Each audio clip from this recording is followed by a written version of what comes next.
Presiden Joko Widodo Rabu kemarin menghadiri Rakornas Partai Bulan Bintang. Ada momen menarik saat Presiden Joko Widodo berpidato membuka Rakornas.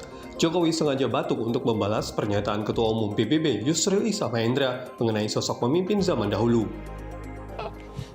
Kalau zaman dulu pemimpin itu kurus kering badannya, ya kan?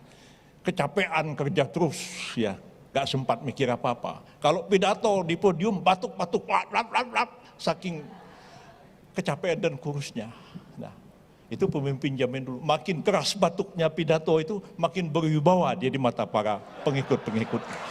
Ya.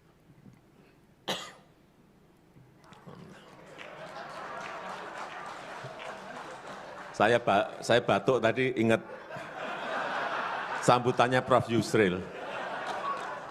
Saya kan juga kurus.